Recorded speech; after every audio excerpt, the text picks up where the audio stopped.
ہم بچ سکتے تھے اس وبا سے، انسانی جانوں کے نقصان سے اور معیشت کی تباہی سے، لیکن افسوس کہ ہم نے احتیاط نہیں کی۔ بدقسمتی سے ہم کرونا پھیلاؤ کے اس فیز میں داخل ہو چکے ہیں جہاں نہ جانے کتنے پیاروں کی قربانی دینی پڑے گی، نہ جانے کتنے عزیزوں کو اپنے ہاتھوں سے دفنانا پڑے گا، نہ جانے کتنے ہی چاہنے والوں کو اپنی آنکھوں کے سامنے مرتا ہوا دیکھیں گے۔ ہم بھی دنیا کے ان 180 ممالک کی طرح بچ سکتے تھے جو ہم سے پہلے اس وبا میں مبتلا ہوئے اور آج ہم سے کہیں پیچھے ہیں، جبکہ دوسری جانب ہم انہیں پیچھے چھوڑ کر ٹاپ متاثرہ ممالک میں شامل ہو چکے ہیں۔ اس کی ذمہ دار حکومت یا عوام سے زیادہ وہ لوگ ہیں جو اس بیماری میں سازشی نظریات پھیلانے میں پیش رہے۔ ایک وقت تھا جب حکومت سڑکوں پر ڈنڈا لیے کھڑی تھی، پولیس شہریوں کو سڑکوں پر مرغے بنا رہی تھی اور ڈنڈے مار رہی تھی۔ حکومت عوام سے التجا کرتی دکھائی دیتی تھی کہ خدارا احتیاط کریں اور گھروں میں رہیں۔ اس وقت عوام چھتوں پر چڑھ کر اذانیں دے رہی تھی، ہم احتیاط کر رہے تھے اور صرف کچھ ہی وقت تھا کہ ہم اس وائرس کو مکمل طور پر شکست دینے میں کامیاب ہو جاتے کہ سازشی ٹولہ درمیان میں کود پڑا۔ اس ٹولے کی جانب سے پہلا نعرہ بلند کیا گیا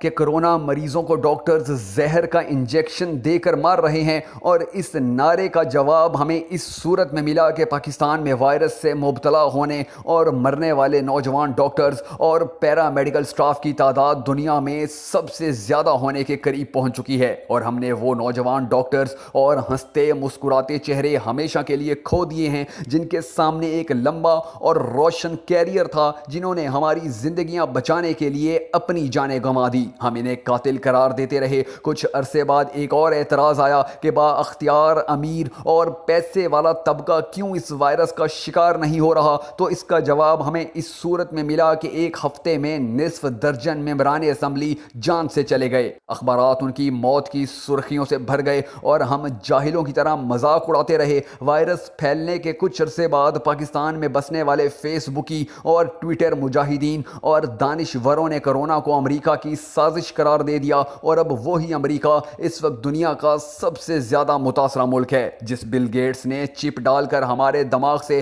اللہ کی محبت کا بلب فیوز کرنا تھا، اس وقت وہ اپنی تمام تر دولت کا استعمال کر کے بھی اپنے ہم وطنوں کی زندگیاں بچانے میں ناکام نظر آ رہا ہے، اور ہم آج بھی سارا مدعا اس پر ڈال کر بیٹھے ہوئے ہیں۔ ہمارے کچھ بند دماغ عقل مندوں نے پورے زور و شور سے سوال اٹھانا شروع کر دیا کہ کرونا کے مریض کہاں ہیں اور میڈیا آخر دکھا کیوں نہیں رہا۔ آج اسی میڈیا کی نامور شخصیات بے بس پڑی قرنطینہ میں دن گزار رہی ہیں، جبکہ ہم اسے کتنا ہی عرصہ جھوٹ بولنے کے تانے دیتے رہے۔ پروپوگنڈا اتنا پھیلایا گیا کہ ہر جانب سے سازش کی آوازیں بلند ہونے لگیں۔ کہیں سے نعرہ لگا کہ یہ یہودیوں کی مسلمانوں کے خلاف سازش ہے، کسی نے کہا کہ ایران نے جان بوجھ کر پاکستان میں وائرس بھیجنے کی سازش کی، کسی جگہ اعلان ہوا کہ تبلیغی جماعت نے سازش کے ذریعے اس وائرس کو پاکستان میں پھیلایا ہے، اور کسی نے اسے سائنس کی مذہب کے خلاف سازش قرار دے دیا۔ ہم سازش کا راگ الاپتے رہے اور کرونا نے بھی اپنے وار جاری رکھے۔ کوئی ان دانشوروں سے کہے کہ ذرا دیکھ تو آؤ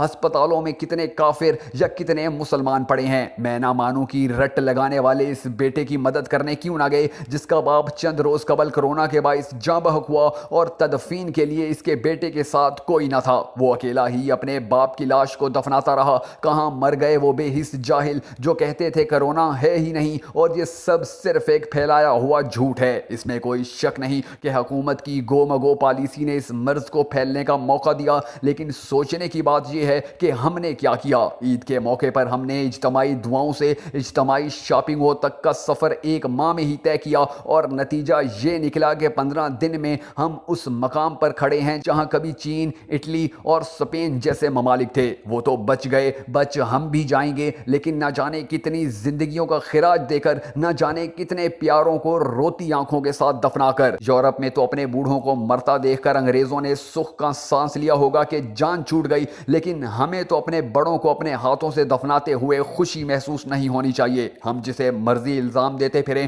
حکومت اور ڈاکٹرز کو جتنی مرضی گالیاں دیں، مگر حقیقت یہ ہے کہ ساری صورتحال کے بڑے ذمہ داروں میں وہ لکھاری بھی شامل ہیں جو سازشی نظریات کا پرچار کرتے رہے، اور وہ لوگ بھی شامل ہیں جو ان باتوں اور تھیوریوں کو پھیلاتے رہے۔ ہر وہ شخص اس صورتحال کا ذمہ دار ہے جس نے جھوٹی افواہوں کو جنم دیا اور آگے بڑھایا اور واہ واہ سمیٹی، کیونکہ ان لوگوں کے سبب ہی ہمارے ملک میں معاشی معاشرتی غیر سنجیدگی پیدا ہوئی جسے کمزور حکومتی پالیسیوں نے مزید طاقت دے دی۔ کہاں ہے کرونا کا مریض کہہ کر ہذیان بکنے والوں کو اب میتیں اٹھتی دیکھ کر موت نہیں تو شرم تو ضرور آ رہی ہوگی، یا شاید شرم نام کی چیز کا تعلق بھی کفار کی سازش سے ہی ہے۔ سازشی سیاست کھیلنے والے یہ چھوٹے چھوٹے مختارے گھر بیٹھنے کے بجائے ملک کے جوڑوں میں بیٹھ چکے ہیں اور گل واقع ہی ودھ چکی ہے۔